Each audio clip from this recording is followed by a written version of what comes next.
Merci. Je vous prierai de reprendre vos places.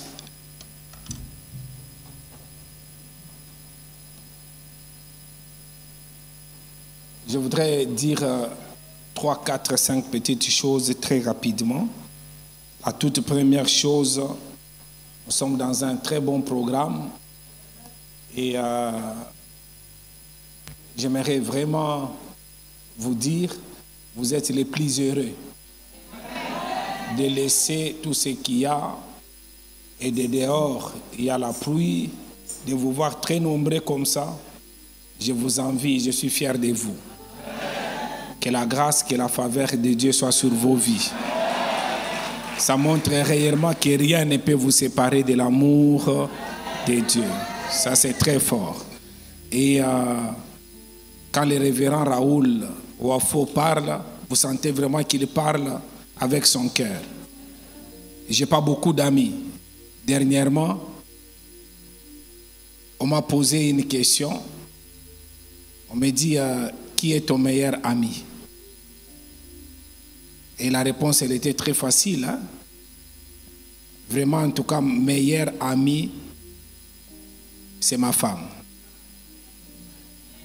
Donc, je partage avec elle beaucoup de choses. Et quand, en dehors de ma femme, vous ne pouvez pas compter les vrais amis comme ça, vous commencez. Parce qu'il y a des gens, ils ont une liste kilométrique d'amis. Et on ne peut pas compter 2 personnes dans mon cercle, en dehors de ma femme, sans pour autant compter le révérend Raoul Wafo. Donc c'est vraiment une bénédiction.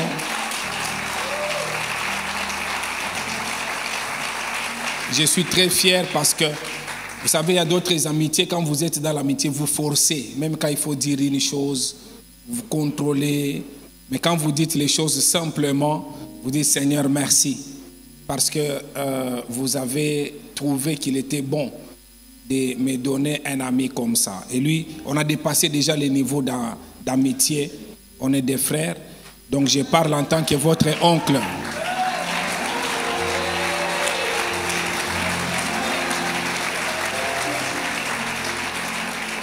Quel message extraordinaire. Un très très bon message. Vous savez, quand nous venons dans un programme comme celui-ci, nous devons savoir une chose. C'est que la parole de Dieu est capable de changer, de redresser. Comment une femme, pendant 18 ans, les dos courbés, mais juste la parole de Dieu a redressé les dos de cette femme. Donc la parole de Dieu est capable de redresser la chose, la situation qui est courbée. Que ce soit dans ton mariage, que ce soit dans ta famille. La parole de Dieu est capable de redresser. Vous savez, Dieu, des fois, il fait, quand vous lisez la parole de Dieu, il dit expressément à l'homme, aimer, tu dois aimer ta femme. Et il dit à la femme expressément que tu dois te soumettre. Parce que, de par la nature, la femme a la facilité d'aimer. Les hommes, ils ont un problème pour aimer pour du vrai. Alors la vraie parole de Dieu qui doit redresser, c'est pourquoi Dieu dit à l'homme que toi tu dois faire un effort, tu dois aimer. Il redresse parce que la parole de Dieu peut remettre sur les rails. La femme a un problème pour se soumettre. L'homme, quand il est là, il se soumet des fois automatiquement. Pour créer l'équilibre, il voit que non, comme l'homme, lui là c'est son problème.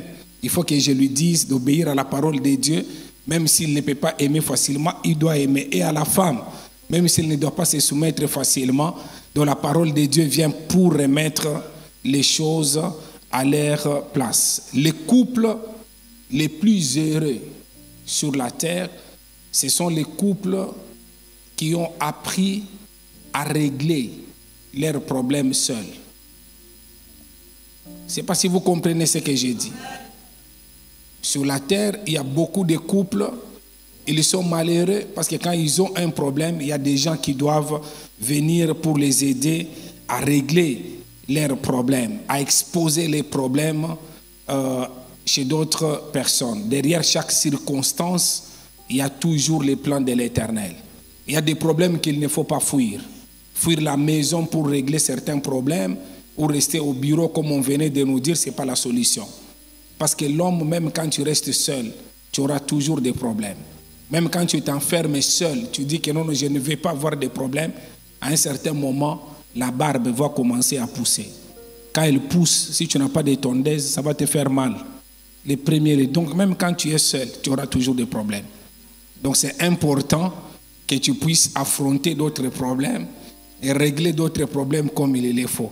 Et toi, surtout en tant qu'homme, il ne faut pas fuir. Il faut regarder en face dans les miroirs et affronter. C'est ça un homme. Une femme qui voit que non, que tu fuis même les petits problèmes, même dans son cœur, si elle ne te dit pas, elle dit que non, ici il y a un problème. Alors je voudrais vraiment que tu répètes après moi en disant, Seigneur Jésus-Christ, aide-moi dans mon couple à régler les problèmes, seul avec mon partenaire. Que toute œuvre de l'ennemi soit nulle et sans effet. Donne-moi les capacités à régler les problèmes seul. Avec toi, je ferai des exploits. Au nom de Jésus-Christ. Dis au nom de Jésus-Christ. Alors, une autre chose que j'aimerais encore dire, avant de dire cela, Echo chante très bien, hein? Très bien. Cette année, hein? Donc moi-même, donc au mois d'octobre, tu es dans la délégation. Ça, ce n'est pas les billets de l'église moi-même. Donc je sais que tu as un bébé. Mais au mois d'octobre, on t'embarque. Pour que tu chantes bien, tu as besoin de qui? De lui? Comme ça, nous allons faire très bien. Hein? Donc, lui, il ne vient pas à cause de lui, mais à cause de toi. Donc je l'ai choisi. Seulement lui, pour qu'il chante. Non, il ne faut pas regarder. Comment tu regardes, papa? Non. Ça ne regarde. L'oncle te parle.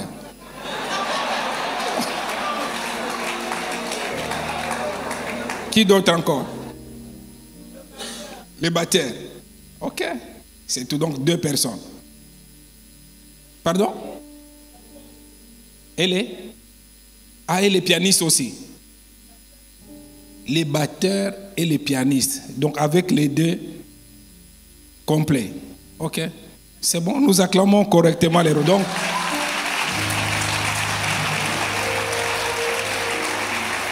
au mois d'octobre, vous êtes les invités spéciaux. Donc moi-même, je vais vous prendre en charge. Donc vous ne serez pas... Donc vous serez mes invités spéciaux.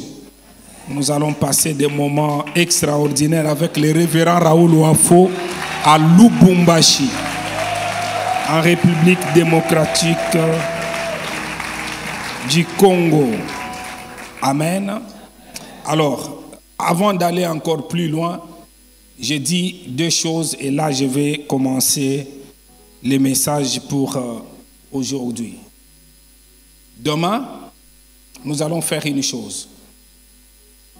Tu vas prendre, si tu as 5 enfants, tu prendras 5 enveloppes. Pour tes enfants et pour ton partenaire. Je ne sais pas si vous comprenez très bien. 5 enveloppes. Tu mettras une offrande pour chaque enfant. Et tu mettras une offrande pour ton partenaire. Et tu mettras une offrande pour tes parents. S'ils sont vivants, pas s'ils sont morts. S'ils sont vivants, tu mettras. Souvent, les jours où on présente les enfants à l'église, ou les jours de nos anniversaires, quand je regarde les gens, je dis qu'il faut toujours donner une action de grâce. Il y a les gens qui pensent que s'ils vivent, c'est parce qu'eux, ils ont décidé de vivre. Ils ne reconnaissent pas que s'ils peuvent respirer, avoir le souffle de vie, c'est à cause de celui qui est au ciel.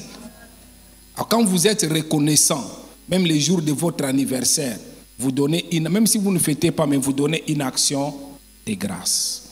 Et quand vous présentez un enfant à l'église, ayez l'habitude de faire une bonne action de grâce. Il ne faut pas que ces jours-là, vous vous dites que non, même si je mettais 1000 francs, ce n'est pas un problème. Non, c'est un grand jour. Alors nous sommes dans un programme spécial. Quand je dis prends l'enveloppe, je te laisse la liberté de mettre une offrande. Mais je ne voudrais pas que tu puisses rater cette opportunité pendant cette semaine bénie où tu prends 10 enveloppes parce que vous êtes à 10, tu mets dans chaque enveloppe 1000 francs, 1000 francs, 1000 francs. Toi-même, tu es en train de limiter la grâce, la faveur de Dieu qui peut accompagner tes enfants, toute ta famille. Donc, nous allons amener demain, si c'est 20 enveloppes, si vous êtes à 20, tu prends 20 enveloppes, tu amènes, donc dans chaque enveloppe, les noms de chaque personne de ta famille. Et nous allons prier avec ces enveloppes. Demain, j'ouvrirai une parenthèse où je parlerai sur les premiers-nés. Dans chaque famille, il y a les premiers-nés qui sont beaucoup combattus. Il y a des premiers-nés, ils sont les cibles de l'ennemi. Et demain, je vais parler, vous pouvez être première-né dans une famille, mais tout comme vous pouvez être première-né dans un domaine dans votre famille. C'est-à-dire, dans votre famille, personne n'a jamais eu de diplôme. Mais vous, vous êtes les premiers. Vous devenez les premiers nés dans votre famille dans ces domaines. Dans votre famille, personne n'a jamais atteint un montant quelconque.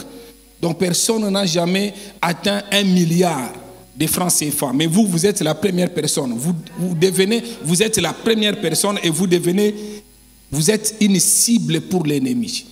Donc, peut-être dans votre famille, personne n'a pas le niveau spirituel que vous avez. Donc, je considère toutes ces personnes comme les premières-nées. Et demain, je donnerai un enseignement sur ça et nous allons prier afin que les véritables premières-nées qu'ils règnent. Le diable connaît qu'il y a une force, c'est pour cela qu'il combat. Il y a des premières-nées qui règnent, qui vont, la gloire de l'Éternel se manifeste dans leur propre vie. Quand vous regardez Anne, son premier-né c'était Samuel. Samuel s'est distingué quand même. Mais vous regardez les autres premiers-nés dans la Bible, vous allez voir qu'il y avait toujours des problèmes. Ruben, toujours des problèmes. Vous allez voir, je peux vous citer beaucoup de premiers-nés. Et je vais revenir sur ça la journée de demain pour dire s'il y a eu des exceptions, même une seule exception, il faudra que toi, en tant que premier-né dans ta famille, dans cette semaine, que tu sois une exception. Et Dieu, il le fera. Donc nous allons faire des prières, nous allons détruire. Vous savez, Dieu, quand les enfants d'Israël devaient sortir de l'Égypte, il a dit, on mettra le sang sur les linteaux et l'ange exterminateur, quand il passera, tous les premiers-nés seront tués. Et quand on tue les premiers-nés, c'est fini. On tue la succession. Donc, et le diable connaît que non, si il vient, il touche les premiers-nés, il y a des problèmes qui vont se suivre par la suite. Donc, c'est un travail que nous allons faire la journée de demain. Nous allons prier. Si vous êtes premier-né dans un domaine quelconque dans votre famille, nous allons prier pour vous. Est-ce que quelqu'un peut dire Amen avec conviction? Donc demain, c'est une très très belle journée. Je donnerai la pensée, je prierai et le révérend Raoul Wafo donnera une pensée et nous allons passer ces moments extraordinaires ensemble dans la prière. Avant de commencer, je ne sais pas, je sens dans mon esprit, juste derrière,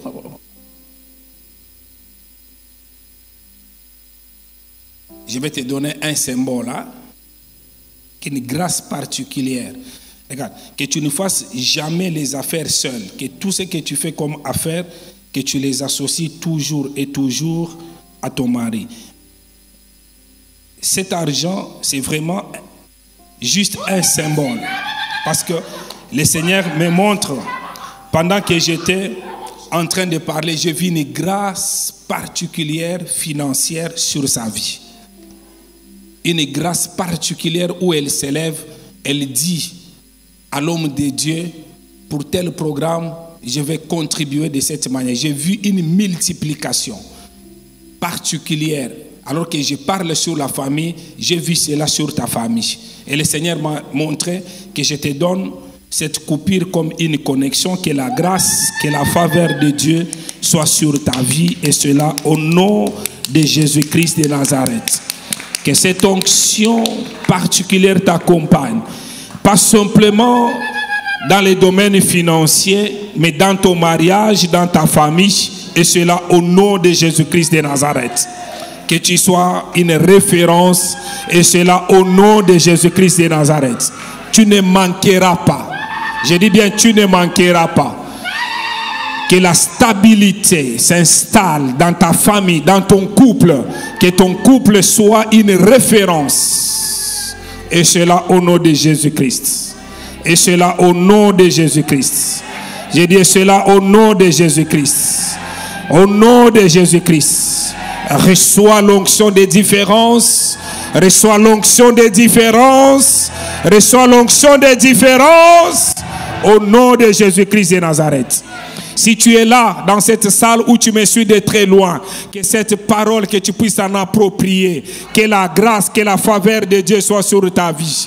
Ce que tu ne pouvais pas faire, tu le feras par cette onction particulière au nom de Jésus-Christ.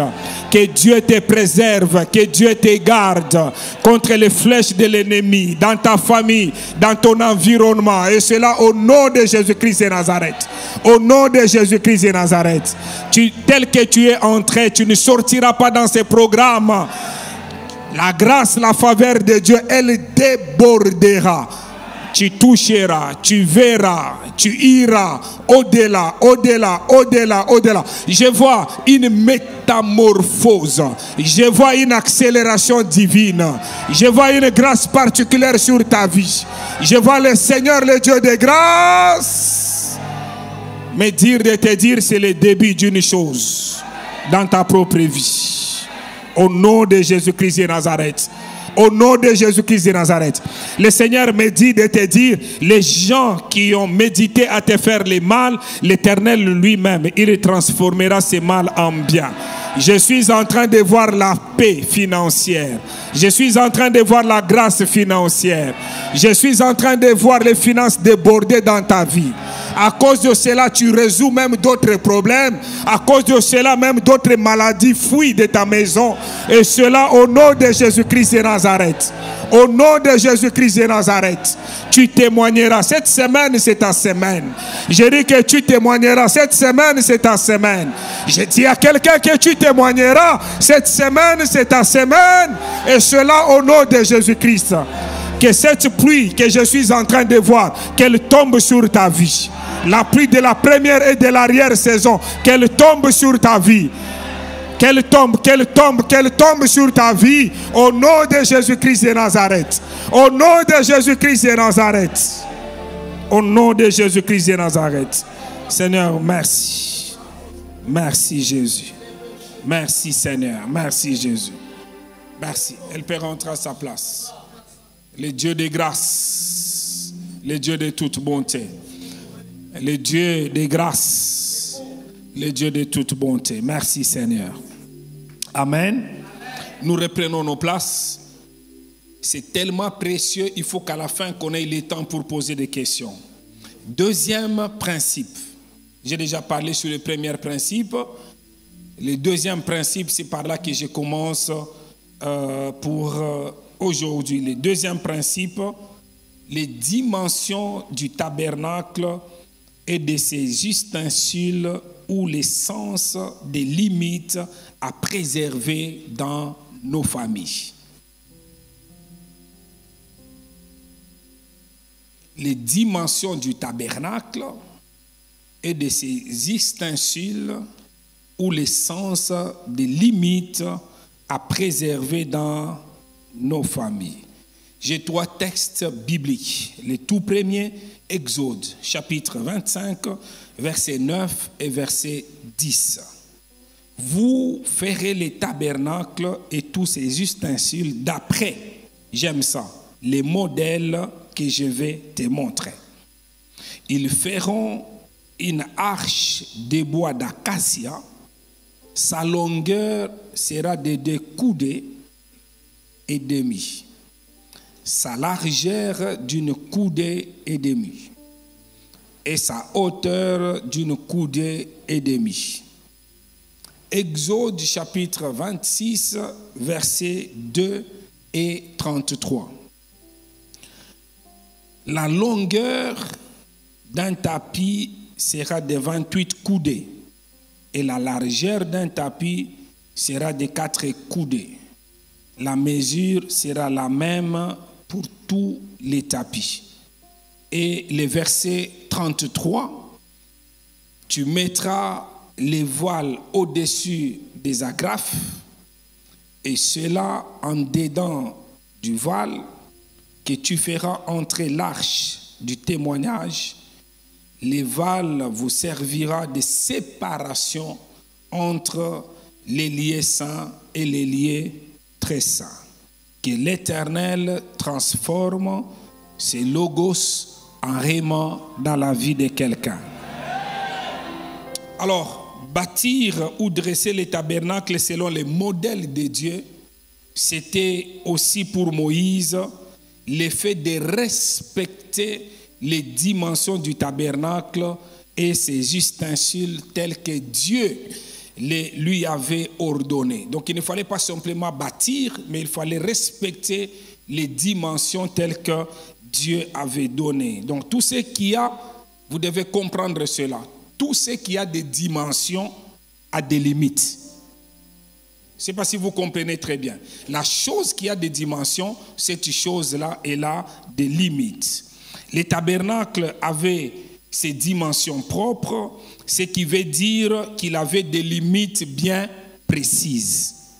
Et je vous ai parlé que je vais prendre les tabernacles, l'associer au mariage. Les mariages ou la famille, pardon. La famille a aussi une dimension, ça sous-entend qu'elle doit avoir aussi des limites précises.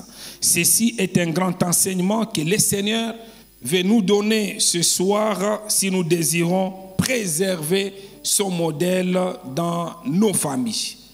Les dimensions précises du tabernacle montrent l'importance des limites dans la construction d'une famille. Tout comme les tabernacles avaient des dimensions spécifiques pour chaque partie, une famille doit établir des limites claires et des règles claires pour le bien-être de ses membres. Donc, il ne faut pas que la famille puisse vivre comme si il n'y a pas de dimension, il n'y a pas de limites. Non, non. Une famille normale doit établir aussi certaines limites clairement. Donc, qui dit limite, dit des choses à faire et des choses à ne pas faire. Quand il s'agit de la famille, il y a des limites à l'égard de ceux-là qui sont en dehors de la famille, d'autres limites même pour ceux-là qui sont dedans. Donc je vais parler des limites pour ceux-là qui sont en dehors de cette famille et des limites aussi pour ceux-là qui sont à l'intérieur de la famille. Donc je ne sais pas si vous me comprenez très bien. Donc je ne parle pas de limites simplement pour les membres qui sont dans la famille. Non, non. Je parle des limites d'une manière générale. Donc dans le contexte familial, établir des limites est important pour plusieurs raisons, dont le fait de maintenir le respect, la sécurité et l'harmonie. Si vous voulez maintenir, comme on nous a parlé, le respect, la sécurité et l'harmonie, il faut apprendre à imposer certaines limites. L'absence de limites, l'absence de règles peut causer beaucoup de dégâts dans une famille ou avec les membres de cette famille. Le fait d'établir des limites crée le sens de la discipline, crée le sens de la maîtrise de soi en tant que chef ou membre d'une famille. Quand vous êtes dans une famille, s'il n'y a pas la discipline, s'il n'y a pas de limites, tout se passera dans la famille. Vous ne pouvez même pas préserver les modèles que Dieu vous a donnés, les modèles divins pour votre propre famille. Alors je lève ma main droite au ciel. Je décrète et je déclare que Dieu te donne le pouvoir de mettre les limites dans ta famille. Les choses mauvaises n'entreront pas dans ta maison, n'entreront pas dans ta famille, parce que Dieu te donne ce soir l'autorité, le pouvoir, l'onction, pour que par toi, les mauvaises choses n'entrent pas dans ta famille, n'entrent pas dans ta maison. Et cela au nom de Jésus-Christ de Nazareth. J'ai dit et cela au nom de Jésus-Christ de Nazareth. Si j'étais toi, j'allais dire 3 fois Amen. Alors comprenez que ce n'est pas parce que quelqu'un est membre de ta famille qu'une personne doit déborder ou aller au-delà à ton égard. Même s'il est membre de ta famille, il faut apprendre à mettre des limites. Il y a des choses bien aimées dans le Seigneur quand on dit par exemple que le mariage doit être honoré de tous. Si toi-même tu n'honores pas ton mariage, personne ne peut pas honorer ton mariage. Il faut que ça commence d'abord par toi-même. Il y a certaines choses que toi-même tu ne dois pas faire. Si tu fais ces choses-là, les gens qui te voient, ils peuvent imiter, ils peuvent dire du n'importe quoi. Il y a des choses, même quand tu es fâché, il y a des mots qui ne peuvent pas sortir de ta bouche. Parce que ces mots-là, lorsqu'ils sortent de ta bouche, les autres qui devaient normalement avoir des limites, même par rapport à ton partenaire, ils vont prendre ces mots, ils vont se permettre, ils peuvent demain aussi dire du n'importe quoi. Alors ma prière, que Dieu te fasse grâce, afin qu'il y ait des limites, avec cela du dehors, même avec cela de l'intérieur. Et cela au nom de Jésus-Christ.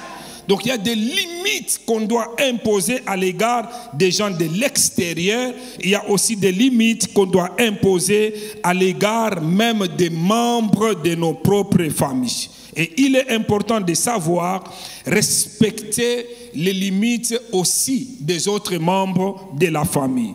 C'est aussi cela, être un enfant de Dieu. C'est-à-dire, tu ne respectes pas simplement les limites que toi tu as imposées, mais il faut apprendre aussi à respecter les limites des autres. Ça montre vraiment la maturité, ça montre vraiment qu'on est un enfant de Dieu. Tu ne peux pas arriver par exemple chez ton propre frère et te comporter comme si c'était chez toi en disant que non, non. Il y a même des gens, quand tu arrives, ils disent que non, fais comme si c'était chez toi. Non, non, ce n'est pas chez moi, c'est chez toi. Donc il y a certaines choses qu'on ne doit pas faire. Donc si vous dites qu'il faut que je fasse comme chez moi. Chez moi, quand j'entre dans la chambre, je vais enlever la chemise, je peux rester torse nu. Donc tu ne vas pas me demander de faire aussi cela aussi chez toi. Donc il y a même certains frères, quand ils arrivent chez toi, ils doivent sentir que non, non, ce n'est pas chez lui. Ah, même si vous refusez de dire Amen. Moi-même, j'ai dit Amen avec conviction. En fait, quand vous arrivez même chez votre frère de famille, vous vous comportez comme ça, je peux appeler ça manque de manière. Vous savez, mon enseignement d'aujourd'hui va être trop simple, va être basique et un peu plus pratique. Donc je voudrais que vous puissiez comprendre que la plupart des problèmes que les gens ont dans la vie, c'est parce qu'ils ont raté l'éducation de base. Quand vous avez raté l'éducation de base, ça devient vraiment un problème. Donc, préserver les modèles divins de la famille, c'est aussi revenir sur l'éducation familiale de base. Je ne sais pas si vous comprenez, bien aimés dans les Seigneurs. Ceux qui ont raté cette éducation de base, si on dit préserver les modèles divins, il faut rentrer aussi à cette éducation de base. Et c'est un rappel pour ceux qui l'ont reçu. Il y a des gens qui ont reçu. Pour ceux qui en ont perdu, il faudra vraiment récupérer cette éducation de base. Quand on manque l'éducation de base, on a un problème très sérieux.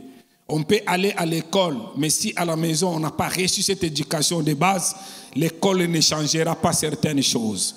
Il y a des comportements, ça sera difficile.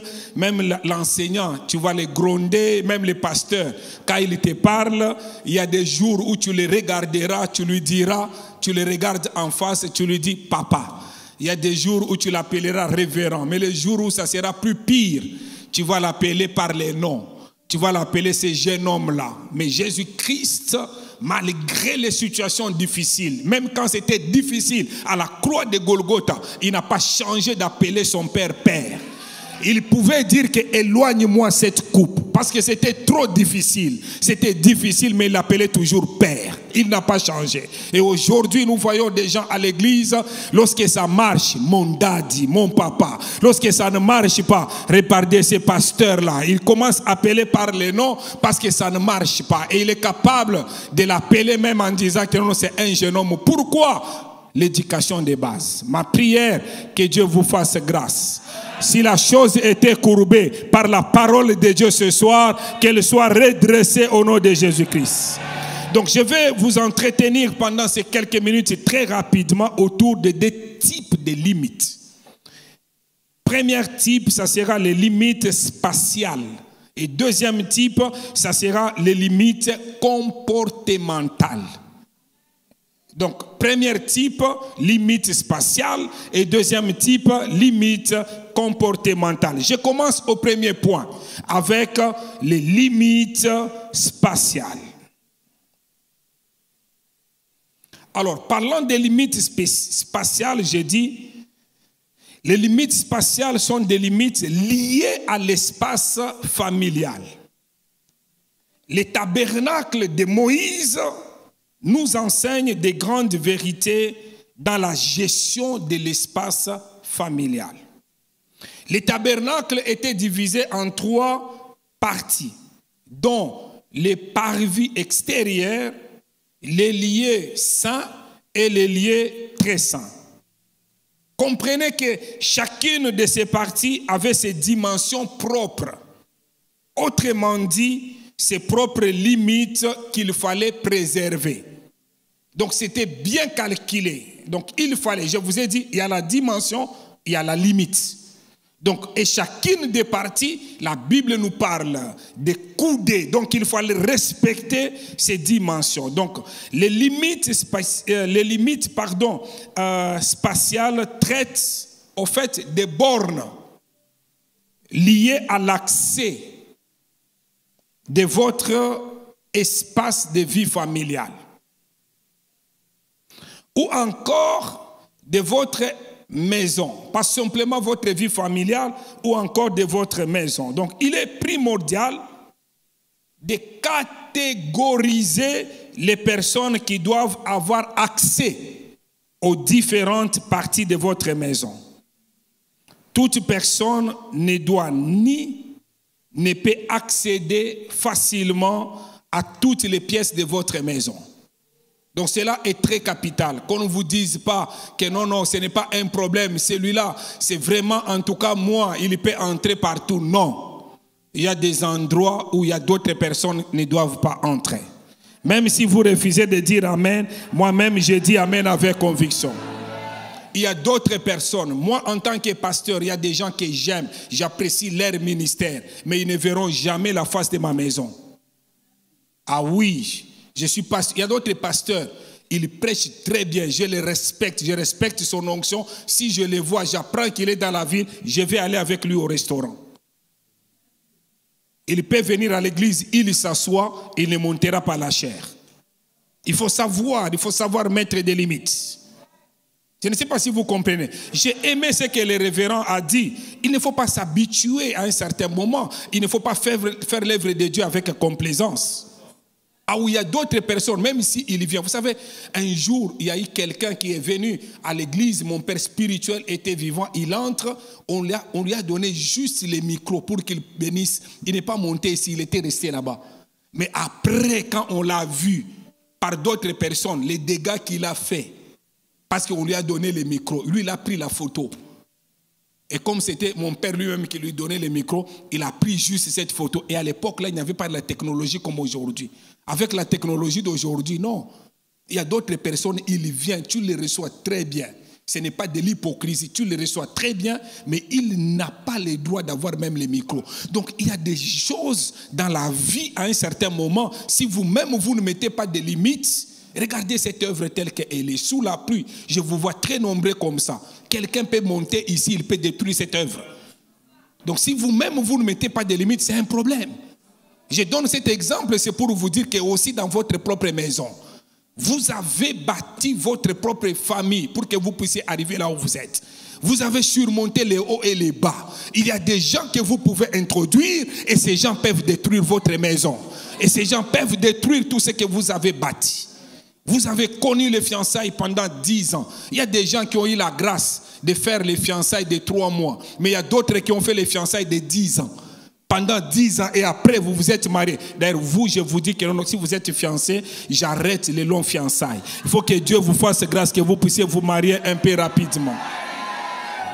Alors, vous avez souffert pour arriver à là. Et puis vous êtes dans un bon mariage. Les gens qu'il faut aller recevoir, il y a des gens qu'il faut recevoir en dehors de l'enclos. Amen. Vous les approchez, vous entrez avec, je vais y arriver. Je vais y arriver, je vais y arriver. Je vais y arriver. C'est comme si j'allais très rapidement. Alors, je suis encore au les premiers points où je parle des limites spatiales.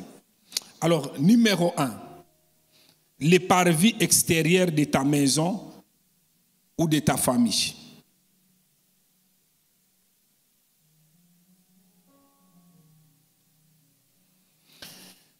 Les parvis extérieurs de ta maison fait référence aux parties extérieures de ta propre maison. Quand je parle des parties extérieures, donc de la cour de ta maison, ou encore, ça peut être ta paillote, ta véranda, étant donné que le tabernacle était une affaire de Dieu. Pas simplement de Dieu, mais c'était aussi une affaire de son peuple. Suivez-moi. Les non-israélites n'avaient pas accès même aux parvis extérieurs, parce qu'ils étaient non-israélites. Donc de la même manière, il y a des gens que tu ne dois jamais recevoir chez toi. J'insiste là-dessus. Il y a des gens qui transportent un esprit. Il arrive même s'il ne parle pas. Il a transporté cet esprit, il peut laisser cet esprit dans ta maison, dans ta parcelle. On dit que non, des non-israélites n'étaient pas conviés à cette affaire. Si vous me comprenez très bien, quand je dis que tu ne peux pas amener chez toi, donc il faut aller même plus loin en disant, pas les faire traverser même la barrière, la grille de l'entrée de ta parcelle. Il y a des gens qui peuvent passer, ils disent que non, ça c'est chez lui. Mais il ne faut pas qu'ils entrent à l'intérieur. Même si vous refusez de dire Amen. Mais moi j'ai dit Amen à votre place. Il y a des gens avec qui tu dois te voir seulement à l'extérieur de chez toi. Comme je venais de le dire, il y a des gens qu'on peut rencontrer à l'église, qu'on peut rencontrer au travail. Il y a des gens qu'on peut rencontrer à l'université. Il y a des gens qu'on peut rencontrer même dans un restaurant. Il y a des gens qu'on peut rencontrer dans les milieux publics. Il y a des gens qu'on peut rencontrer même seuls. On les rencontre sur la route. Mais chez toi, à la maison, il y a des gens qu'il ne faut pas introduire dans la parcelle. Parce que l'effet étranger peut entrer simplement par la présence de cette personne. Mais si cela était déjà fait auparavant, le Dieu qui a redressé le dos d'une femme, ce Dieu-là me dit de te dire, si l'effet étranger était déjà entré, aujourd'hui, ce fait sort au nom de Jésus-Christ. J'ai dit que ce fait sort au nom de Jésus-Christ. Je répète, ce fait sort au nom de Jésus-Christ. Donc il y a des gens, il faut t'arrêter avec eux à l'extérieur. Il y a des gens qui ont été, quelqu'un m'a raconté une histoire. La personne a été empoisonnée dans sa propre maison par des personnes qui n'auraient pas dû accéder dans son intimité. Donc quelqu'un il fuit, il dit que non, je ne vais pas manger ici, je ne vais pas faire ceci. Mais dans sa propre maison, parce que ces gens ne pouvaient pas entrer, lui il les a introduits. Et ces gens sont entrés et ces gens lui ont fait du mal. Le monde est tellement méchant. Le monde n'est pas tel que vous le croyez. Le diable est rusé. Quand quelqu'un est rusé, tu peux dormir avec lui, il va te faire du mal. Le serpent, écoutez, le serpent, il était dans les broussailles. Pendant que l'homme de Dieu arrive, il prend les broussailles parce qu'il faisait très froid. Il dit que non, non, je vais rallumer le feu. C'est seulement pendant qu'il a pris les broussailles, il a jeté dans le feu que le serpent s'est manifesté. Mais parce qu'il avait l'esprit de Dieu, le serpent l'a mordu. Tout le monde a dit, il va mourir parce qu'il est mordu par le serpent. Mais parce que l'esprit de Dieu était avec lui, il a pris le serpent, il a secoué simplement, le serpent est tombé dans le feu. Et ils ont changé d'avis. Je suis venu dire à quelqu'un, s'il n'avait pas allumé le feu, le serpent pouvait dormir avec lui. Parce que c'est la ruse. Si la ruse était déjà entrée dans ton couple, si la ruse était déjà entrée dans ta famille, aujourd'hui, que le feu de Dieu entre et que tu secoues le serpent, que tu secoues la ruse, qu'elle tombe dans le feu. Et cela au nom de Jésus-Christ. Ils changeront d'avis cette semaine. Ils changeront d'avis sur ta personne. Ils changeront d'avis sur ton mariage.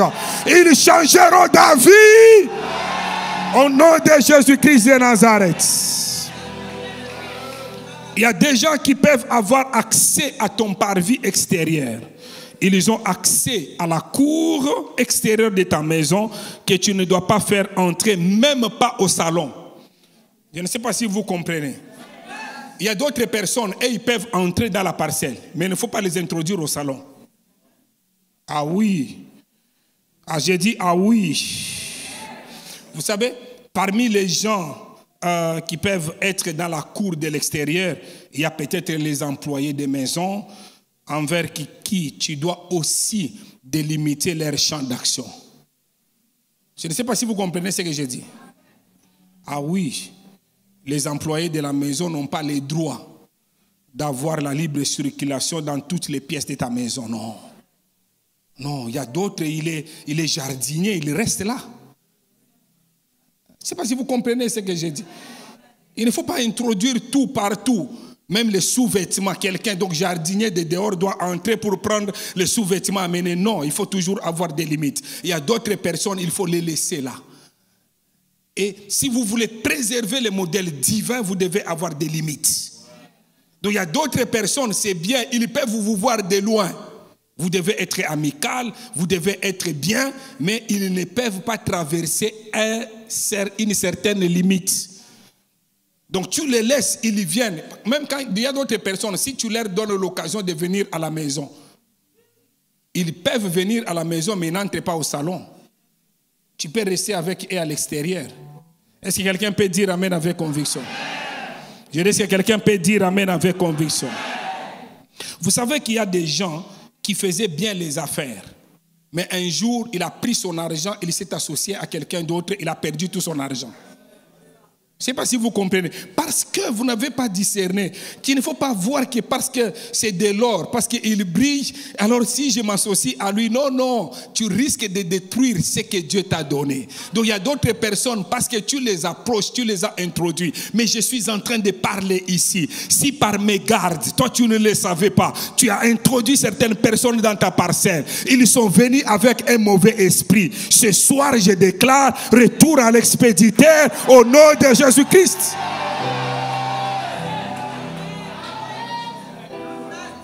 Amen. 2.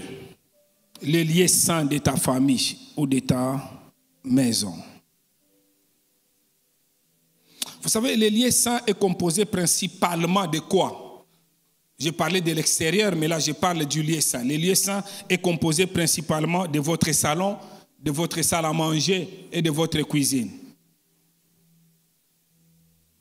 Il est tout aussi important de faire la sélection de qui peut ou pas accéder dans ces pièces de votre maison. Amen. Même si vous refusez de dire amen, je dis amen avec conviction. Suivez-moi, vous devez à ce stade instruire même vos propres enfants et vos employés de maison, si vous en avez bien sûr, à ne pas facilement laisser les gens entrer dans ces pièces. La Bible dit dans Proverbes chapitre 11, le verset 14. Proverbes chapitre 11, le verset 14. La Bible dit ceci. Quand la prudence fait défaut, le peuple fait comment? Tombe. Il n'est pas écrit que quand la prière fait défaut, le peuple tombe. Il n'est pas dit que quand les jeûnes font défaut, le peuple tombe. Mais quand la prudence fait défaut, le peuple tombe. D'ailleurs, Christ nous recommande de veiller et de prier. Donc, il ne faut pas simplement prier, il faut aussi veiller. Il faut user aussi de vigilance. Sinon, même en priant, sans être prudent, Satan peut s'introduire dans ton foyer. Et il entre. Vous savez qu'il y a des gens qui peuvent te respecter parce qu'ils ne savent pas. Il y a des gens, quand ils mangent, c'est normal. Quand ils mangent, quand la nourriture elle est bonne, j'ai des nourritures quand je mange, je ne sais pas comment. Même si j'ai les tabliers, il y a toujours les sauces qui tombent sur la chemise. Alors, il ne faudra pas que quelqu'un, il entre, il ne sait pas que tu manges. Ma femme me regarde, parce qu'elle sait. Que j'ai une nourriture que je cite, j'aime beaucoup les haricots. Hein. Alors, quand je mange les haricots, je ne sais pas comment. Donc, je ne mange pas ça tous les jours. Mais elle me dit toujours que non, mais tu as taché encore la chemise. Alors, tu peux me respecter, mais quand tu arrives là, tu vois comment j'ouvre la bouche. Ça peut diminuer même l'intensité. Donc, il y a certaines choses. Donc, dans les salons, salles à manger, il y a des gens qui ne doivent pas entrer partout. Parce qu'il y a des gens, vous laissez les gens entrer à la cuisine, partout. Quelqu'un vient s'asseoir chez toi à la maison. Et tout d'un coup, il se lève, il dit que non, la nourriture, ça a pris beaucoup de temps. Il a même le courage d'aller même à la cuisine. Donc, il y a des limites, bien-aimés dans les Seigneurs. Je ne sais pas si vous comprenez, bien-aimés dans les Seigneurs. Il y a des limites. Comme on nous a parlé que non, l'homme, écoutez, il est le chef de cette entreprise. Quand tu as ton chef, tu sais toi-même, même si vous avez les cafetières à l'entrée du bureau où tout le monde doit prendre, quand le chef arrive, vous allez voir que tout le monde d'abord, il veut que le chef se sert en premier. Amen. Je suis parti dans un voyage missionnaire au mois d'avril. J'étais avec ma femme, j'étais avec beaucoup de mes collaborateurs, ma soeur, beaucoup de gens. Et on est arrivé là-bas. Avant que moi je commence à manger, je les ai vus en train de manger. Je me suis tourné. J'ai regardé ma femme, j'ai dit, mais ça c'est anormal. Je suis là, vous mangez. Et moi, je n'ai pas encore commencé de manger. Je ne sais pas si vous comprenez bien, aimés dans les Seigneurs. Donc, les autres, quand vous trouvez que c'est normal, ça va continuer comme ça. Je ne sais pas si vous comprenez ça, bien aimés dans les Seigneurs. Et ça doit être comme ça. Donc c'est par là que je disais hier même quand je suis à la maison, je trouve que les premières choses là, je dois les avoir. Mais si vous laissez quelqu'un, il vient, il passe directement à la cuisine. Il risque d'ajouter le sel alors que toi tu n'aimes pas beaucoup de sel. Il risque de mettre d'autres choses dans la nourriture alors que toi tu n'aimes pas. Il peut avoir des choses mauvaises, il peut mettre là-bas et puis demain tu commences à dire mon mari il est devenu, il aime une autre femme, mais tout simplement parce que tu as laissé quelqu'un entrer là où il ne fallait pas entrer. Je pensais que tu allais dire amen avec conviction. Si c'était ton cas par ignorance, aujourd'hui Dieu va te redresser.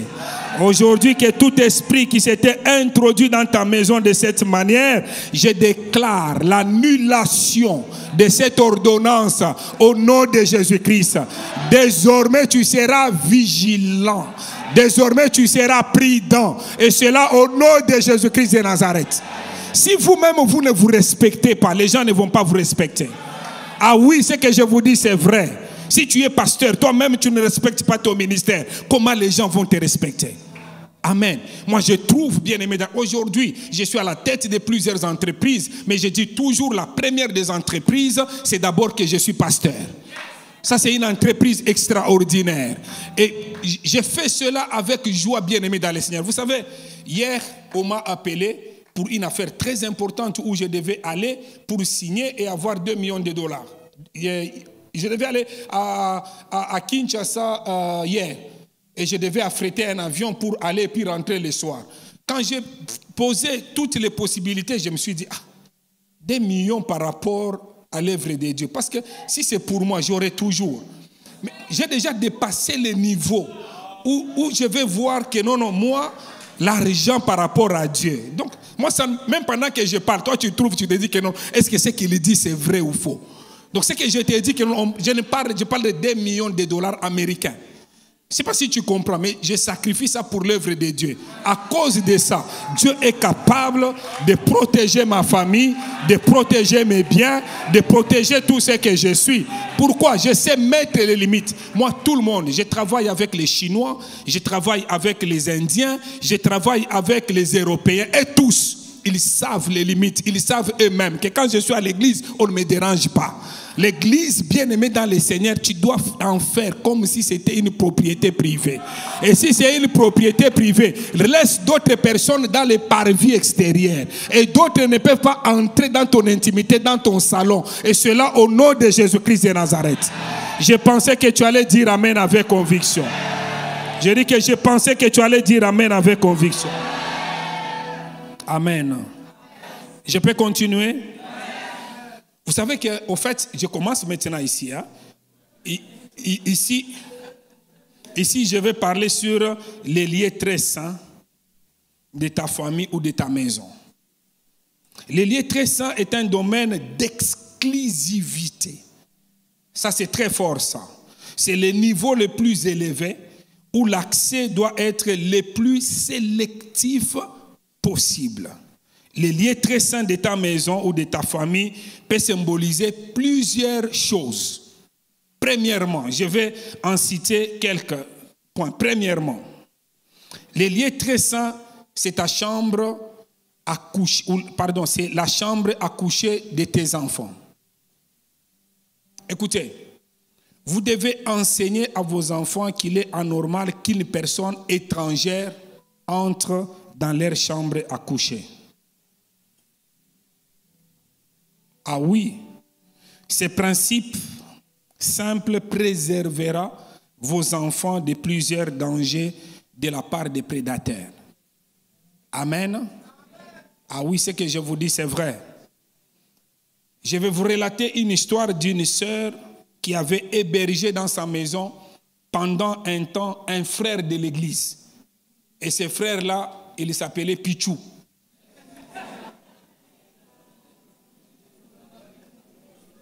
Ce sont les noms des grands intercesseurs. Alors, il était intercesseur de son état. Et un jour, alors qu'elle était elle est entrée dans la chambre de sa fille avait 9 ans. Elle voit un carnet. C'était vraiment placé à côté du lit, sur la table. Et le carnet l'a attiré particulièrement. Et elle a décidé de prendre le carnet. Elle a ouvert le carnet pour lire ce qui était écrit dans le carnet. Cette dame va découvrir avec étonnement quelque chose de très bizarre, c'est que sa fille avait écrit dans ses carnets. Elle avait écrit ceci: je déteste les frères Pichou qui entrent souvent dans ma chambre et me forcent à toucher ses parties intimes. Une fille de 9 ans. Je ne sais pas si vous comprenez ça, bien-aimés dans le Seigneur. Donc, si ses frères n'avaient pas accès à la chambre des enfants, ils n'auraient pas eu l'occasion d'abuser de cette fille innocente. D'où tu dois prendre conscience d'établir des limites d'accès à des personnes étrangères dans la chambre de tes enfants.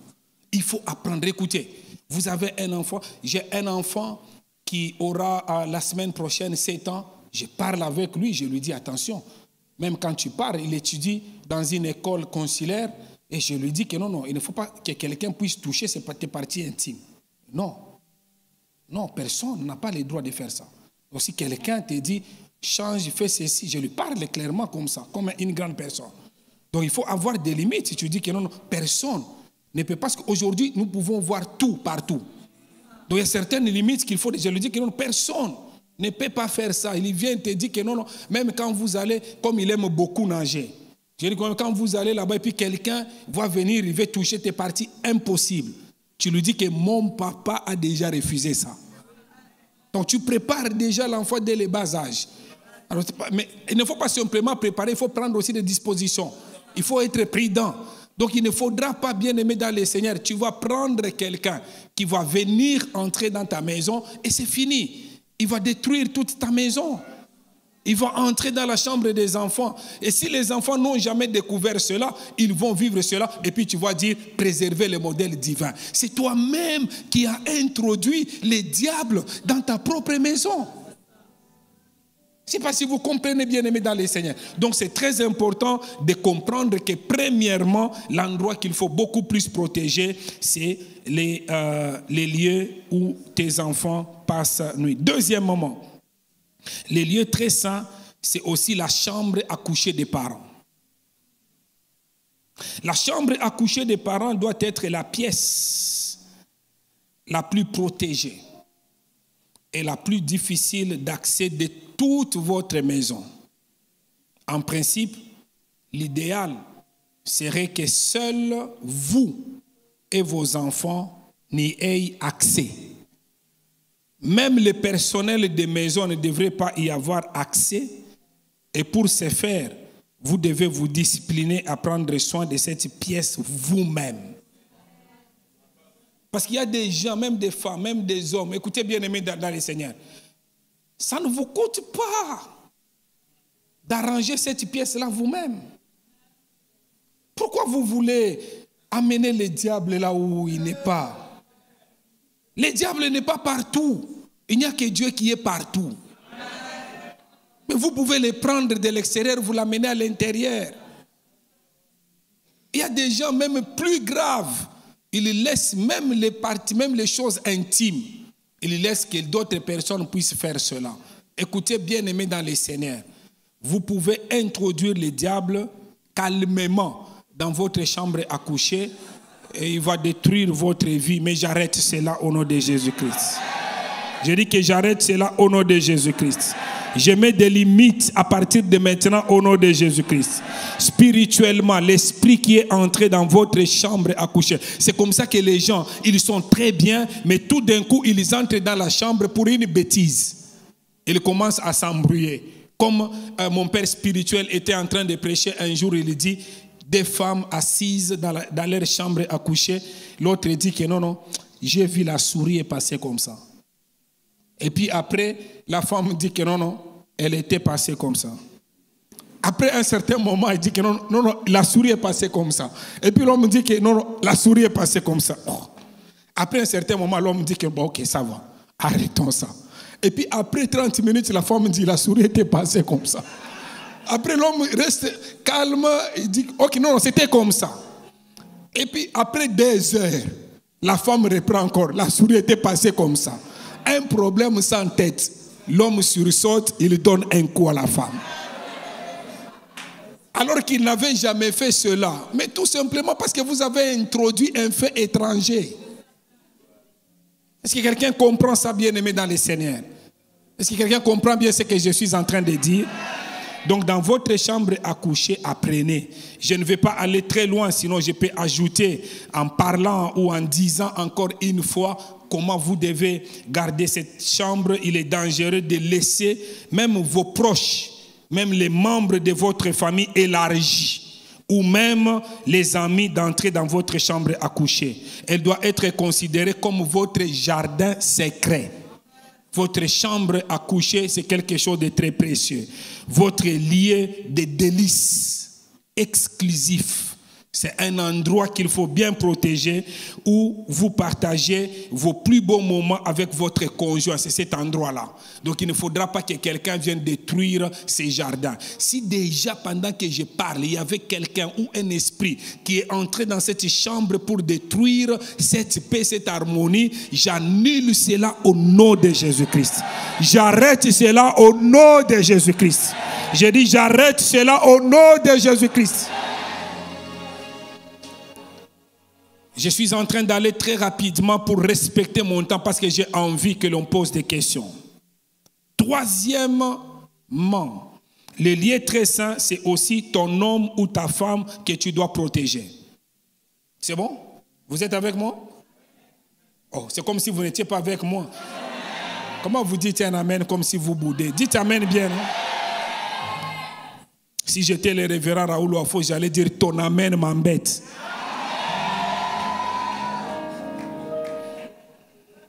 C'est bon? Il le fait très bien. Hein?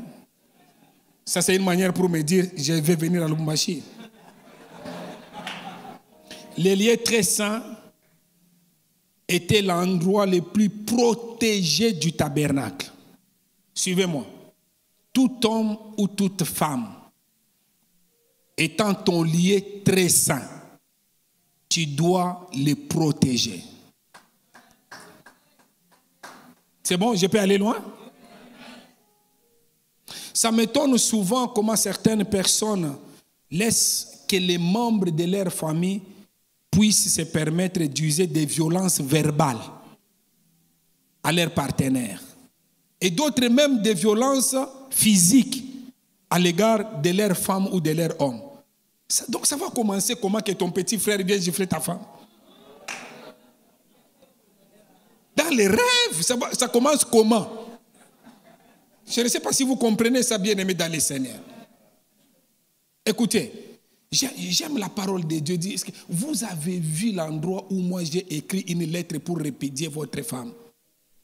C'est ce que la Bible dit. Quand vous lisez Ésaïe 49 et 50, c'est Dieu qui parle. Et c'est par là qu'il dit que non, moi, votre Dieu, même un enfant qui allait une maman ne peut pas l'abandonner. Mais moi, votre Dieu, je ne vous abandonnerai pas. Parce que la maman de Moïse aimait beaucoup son fils. Mais elle avait abandonné Moïse. Elle a allaité l'enfant, elle l'a abandonné. Mais moi, votre Dieu, je ne vous abandonnerai pas. Écoutez bien aimés dans les Seigneurs. Nous pouvons nous réveiller avec des humeurs. Ça peut arriver qu'on ne vous trompe pas. Ça peut arriver, je suis là avec ma femme. Peut-être j'ai fait quelque chose, elle m'a boudé. Ou bien elle a fait quelque chose. Mais un homme vrai, même si cela arrive, quand tu bouges, tu veux toucher sa femme, il va s'interposer. Il ne va pas voir d'abord les problèmes, il va protéger. Et Dieu est comme ça. Écoutez, le diable ne peut pas venir jouer avec nous, avec l'Église, parce que Dieu, il est notre Christ et notre époux, et nous sommes son épouse. Il ne peut pas permettre que n'importe qui joue avec nous. Mais pourquoi toi tu ne peux pas protéger ton homme? Pourquoi toi tu ne peux pas protéger ta femme? Et aujourd'hui nous voyons bien aimés dans les Seigneurs d'autres personnes, quand on commence à parler du mal même de sa femme, il ajoute lui-même. Il fait même lui-même des commentaires. Ah, c'est comme ça qu'elle a toujours été. Alors que ça doit être les lieux très saints. Et si c'est ton lieu très saint, tu dois vraiment, en tout cas, les protéger comme il le faut. Je dis encore une fois, c'est inadmissible, tel que je suis là. Donc quelqu'un vient, ma soeur ou encore mon frère, veut dire des choses à propos, au sujet de mon mari. Non, non, non, de ma femme. Non, non, non. Tu ne dois pas accepter cela. Si tu acceptes cela, tu ne comprends pas qu'il faut vraiment, à cause de cela, le diable peut profiter, il peut jouer avec ton mariage. Tu dois protéger l'autre. Ce qui est saint, c'est ce qui est mis à part. Donc c'est anormal que les gens parlent en mal de ton mari ou de ta femme. Et toi, il y a des gens, ils rigolent quand on parle du mal. On dit que non, non, elle est autoritaire, elle est comme ça. Elle-même, lui-même, il rigole. Il ne sait même pas dire que non, non, ou rester calme, ou encore dire que non, non, c'est faux. Il fait même les commentaires, il ajoute. Protège bien ton lieu très saint. N'expose pas les faiblesses de ta femme. N'expose pas les faiblesses de ton mari en dehors. Sois sage, sinon tu les regretteras un jour. Je pensais que tu allais dire amen avec conviction. C'est bon ce que je suis en train de dire? C'est bon? Amen. Amen.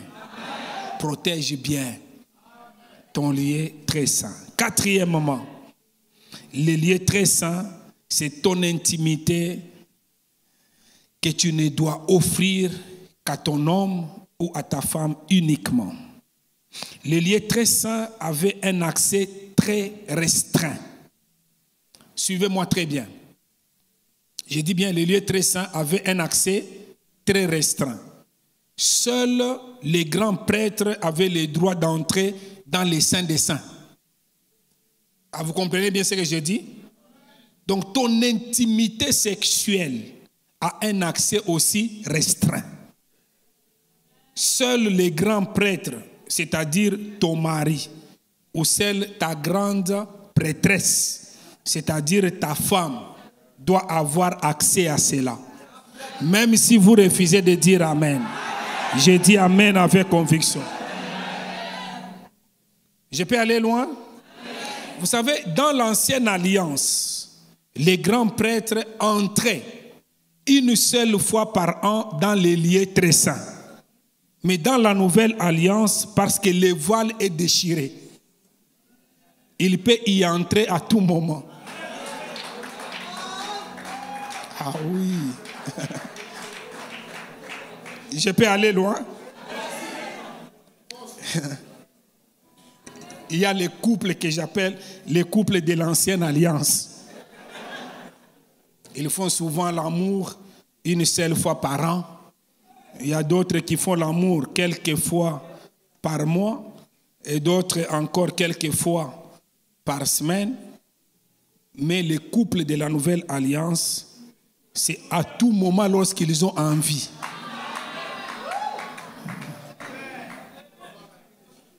Amen. Parce que le voile est... Amen. Je pensais que vous alliez dire Amen avec conviction. C'est bon? C'est bon? Très rapidement, dans la minute qui me reste, je vais parler sur le point numéro 2.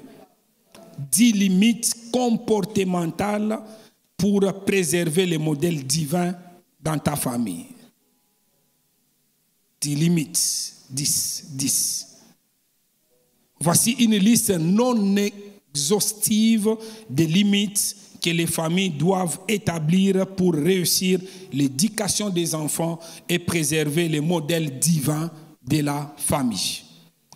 Première limite, heure de retour à la maison. C'est bon? Écoutez, bien-aimés dans les Seigneurs, la famille, ce n'est pas comme toute une grande forêt, non. Fixez une heure limite pour le retour à la maison, surtout pour les enfants de la famille. Il n'est pas normal que dans une maison, que les enfants rentrent souvent à la maison, même après leurs parents. Non.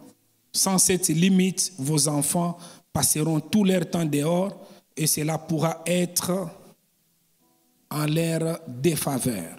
Donc c'est quelque chose vraiment que vous devez veiller sur ça. Parce que je suis à la fin. Deuxième limite, respect de l'espace personnel des autres. C'est bon? Chaque membre de la famille doit avoir son propre espace qui doit être respecté par les autres. Donc ne pas entrer dans la chambre de quelqu'un sans frapper. Donc c'est très important. Amen. Ou fouiller les affaires personnelles d'autrui. J'appelle que cela est inacceptable. C'est pareil aussi même pour les téléphones. Ah oui, j'insiste. Je peux aller loin? Même pas celui de ta femme. Même pas celui de ton homme. À moins qu'il te permette, ou encore dans un cas extrême. Suivez-moi bien aimé dans le Seigneur. J'ai la confiance. Pourquoi je vais m'inquiéter à tout moment pour prendre le téléphone de ma femme, commencer à fouiller? J'ai la confiance. Je connais son mot de passe. Elle connaît le mot de passe de mon téléphone. Amen. Elle connaît le mot de passe de mon téléphone, mais pourquoi je vais entrer dedans? Qu'est-ce que je vais chercher là? Donc quand on n'est pas sûr de soi-même, on cherche certaines choses. Amen. Il y a des gens, il est dans la salle de bain, son téléphone sonne. Il sort dehors parce qu'il veut aller arracher le téléphone. Tu risques de mourir avec une crise cardiaque pour rien. Il y a les gens, quand ils laissent le téléphone dans les taxis-bis ou dans un taxi, ils ne regrettent pas simplement. Le téléphone me dit que non, quand on va le retrouver, la dernière personne avec qui j'ai parlé, c'est ma femme. Elle va découvrir tout ce qu'il y a dans le téléphone parce qu'on va aller lui remettre le téléphone. Je vais aller plus loin en donnant la troisième limite. Utilisation des appareils électroniques. Vous savez, vous devez établir des règles sur quand et comment les téléphones, ordinateurs et autres appareils peuvent être utilisés, notamment pendant les repas et avant l'heure du coucher. En ce qui me concerne, je l'ai déjà dit ici, je ne dors jamais avec mon téléphone dans ma chambre. Jamais. C'est une limite que je me suis fixée pour accorder plus du temps à ma femme et quelquefois pour être à l'écoute de Dieu dans la prière. Donc je me suis imposé, j'ai dit, le téléphone, je ne dors pas avec dans ma chambre. Je suis ici, je fais ce travail, je passe nuit dans une suite et dans cette suite, je prends mon téléphone, je le laisse au salon. Je n'ai pas de stress. Amen. J'ai déjà dépassé le niveau, donc je sais mettre les limites. Je sais que quand c'est de moi, ça va toujours revenir. Donc je n'ai pas peur. Amen. La vie nous réserve beaucoup de surprises. Je peux aller encore loin? Quatrième limite, dépenses familiales. Il y a des limites à ne pas franchir dans les dépenses d'argent. Il y a des montants que tu ne dois pas dépenser sans informer ton mari ou sans informer ta femme. Il y a des montants, quand ma femme elle voit quelque chose qu'elle aime, elle-même elle sait que non, ça elle peut faire. Même si elle ne m'informe pas, mais il y a des montants où elle-même elle est consciente en disant que ça, il faut que j'informe mon mari. Et c'est anormal, toi homme, que tu fasses d'autres dépenses à un niveau où ta femme n'est pas informée. Il y a un problème. Et c'est même anormal, toi homme, si ta femme, elle ne connaît même pas ce que tu gagnes. C'est un problème très sérieux. Comme, vous savez, un pasteur, quelque part, il dit que non, comme il sait, il a l'argent, il vient à la maison, il dit quand j'entre dans la maison, ma femme contrôle même dans les poches. Après, quand je dors, parce que lui, il ronfle beaucoup. Alors, vous savez ce qu'il fait? Il prend l'argent, il vient avec les véhicules, il laisse l'argent dans les coffres, dans les véhicules. Pour que la femme ne voie pas. Je ne sais pas si vous comprenez. Vous savez, une méchanceté, vous faites du mal vous-même. Quand vous faites du mal, vous faites des choses comme ça à votre partenaire, vous-même, vous faites du mal. Je ne sais pas si vous comprenez. Donc, à un certain moment, tu ne peux pas aider les gens financièrement sans que l'autre ne soit informé. Il y a des choses que tu peux faire. Écoutez, il y a des choses que tu peux faire, tu peux aider, mais il y a des choses, à un certain moment, il faut que l'autre soit informé. Amen. Tu ne peux pas arriver quand même au niveau où tu vas faire un cadeau d'une parcelle de 100 000 $ et puis ta femme, ton partenaire n'est pas informé. Il y a un problème qui ne marche pas. Si vous ne le savez pas, il y a certaines aides qui peuvent vous causer des ennuis dans votre famille, dans votre foyer. Il faut éviter les dépenses extravagantes ou irresponsables mettant en péril la situation financière de votre famille. Il faut vivre selon ce que l'on a. Il ne faut pas aller au-delà. Parce que vous savez, je connais un couple, l'homme a eu la grâce, malgré les moyens, il a épousé une femme qui n'aime pas les choses des griffes, mais qui s'habille simplement très bien. Il a forcé la femme à commencer à s'habiller en griffes. Et un jour, la femme entre, vous savez qu'il y a des sacs et des sacs, non? Elle entre dans un magasin Hermès, elle arrive d'abord là-bas, on dit que non, pour avoir les sacs, il faut s'inscrire. Et tu restes là-bas, 6 mois, on ne t'appelle pas. Et puis une année après, on l'appelle pendant que l'homme n'avait pas l'argent. Quand on l'a appelé, elle a dit que non, si je n'ai pas ces sacs, je quitte cette maison. Parce que c'est toi, moi je ne connaissais pas ces choses. C'est toi qui m'as amené à ce niveau ici.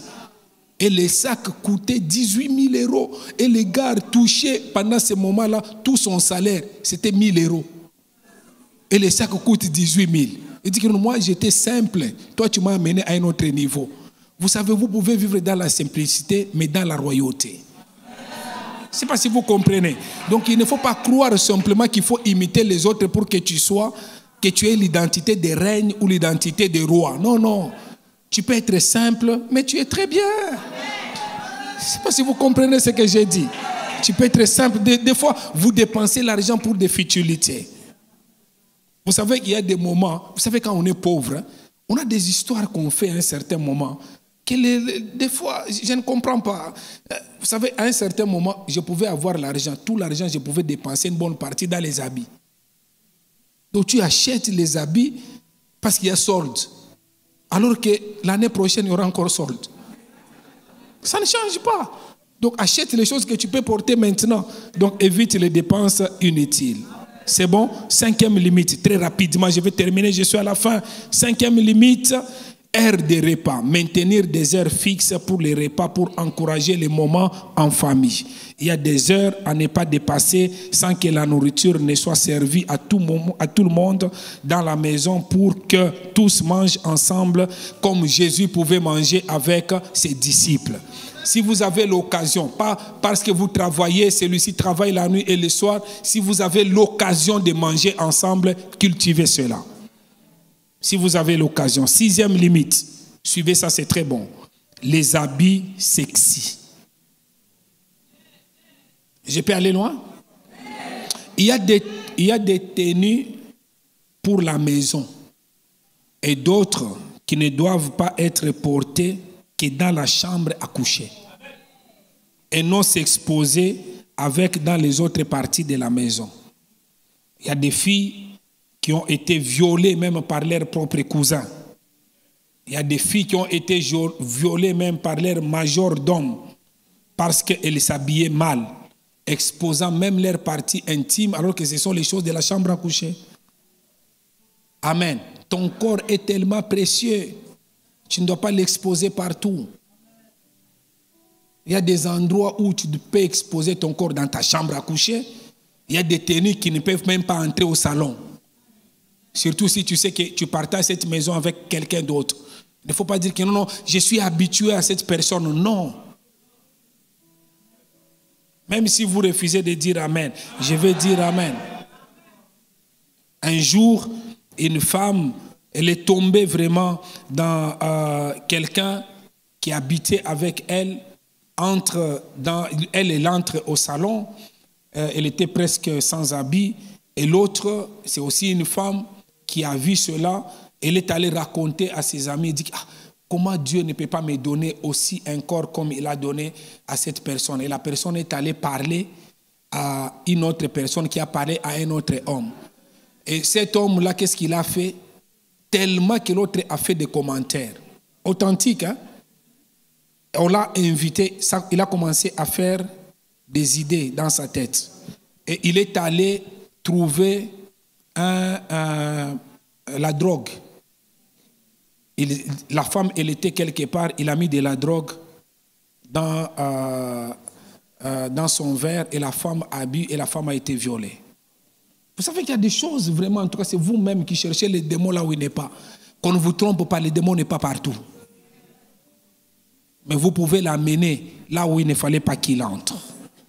Je peux aller loin? 7e limite, les langages. Il y a des propos qui doivent être interdits dans votre maison. 8e limite, aucune place pour la violence physique dans la maison. Tout acte de violence physique, à moins que ce soit pour corriger peut-être un enfant, en le faisant d'ailleurs avec amour, doit être tellement inacceptable. Il faut refuser la bagarre. Surtout, lorsque les enfants sont là et même punir sérieusement les enfants qui font cela. Les hommes qui battent souvent leurs femmes, je vous prie, vous devez arrêter cela. Il y a aussi aujourd'hui des femmes qui battent aussi leurs hommes. Hein.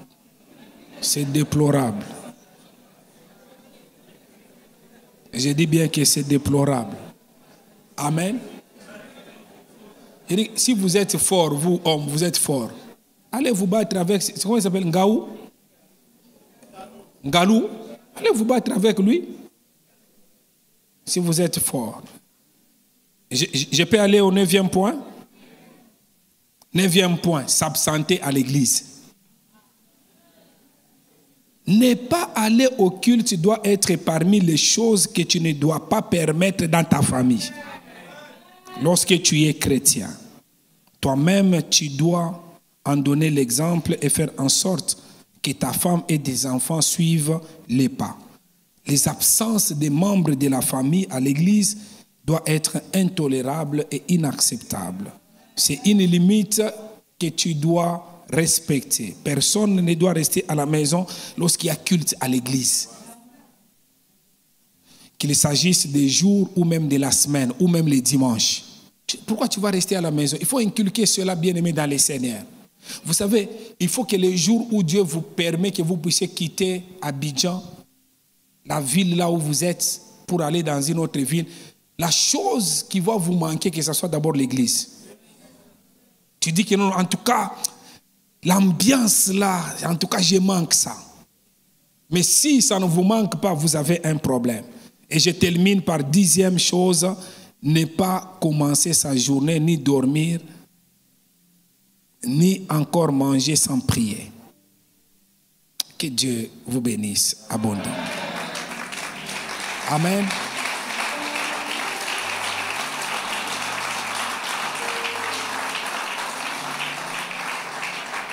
Demain, s'il vous plaît, prenez un membre de votre famille. J'ai dit que je parle sur les premières-nés. Quelqu'un dans votre famille, il est pionnier dans un domaine, amenez-le. Parce que nous allons passer des moments de prière. Mais pour aujourd'hui, s'il vous plaît, ne courez pas. Le révérend Raoul montera pour nous conduire, qu'on ait même quelques questions. Ça sera vraiment très, très important. Et que Dieu vous bénisse abondamment.